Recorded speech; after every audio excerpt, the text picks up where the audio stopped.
مروت کنال دا په موږ باندې غدارانو بند کړی ده که په حکومت چې دي چې سر باندې بند کړی ده دا غداران دي او که حکومت نه باره دي چې چا په دې کې لاس ده دا غداران دي قسم په خدای چې نیر په بندولو چې د شل 25 کاله یې تر باندې بند کړی ده هېڅ وجه نشته ده خاص چې تر نس نه نیسي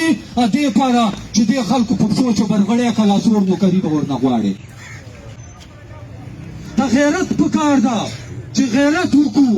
او غیرت باندې مو له هره چا کولی شو او که دغسې بې غیرتوب مو کوو چې د کوم بې غیرتوب مو وکړو شل 25 کاله نن هغه بې غیرتوب کوو قسم په خدای چې خپل اولادونه او بچي به ښېرا په دعا پرپسې کوي سبا به ته خپل اولاد ته بچو ته پوره چې ما پاره دې څه کړي دي جواب شته چا سره چې خپل بچي اولاد پوښتنه ترنه وکړي بچو ته به څه جواب ورکوې چا سره جواب شته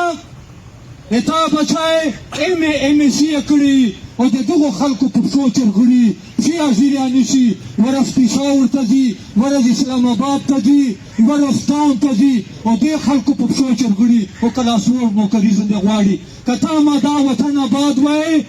بیا به ته ولې که لاسور نوکري چې خلکو په پښو چرغړېدلې تاسو ته یاد دي دلته مشران شته دي څلورم پروازې باندې به دلبرګو د خدای د جنتونه ورکړي ډنډونې بیا والي چې تاڼې چې بارډر اف سی آرمي او پولیس برتي ده ډنډونې بیا والي دغې تاڼې چې به برتي وه څوک په نه ورته راتله ځکه چې وطن آباد و خلکو په دغو نوکریګانو باندې متاز یې نه کولې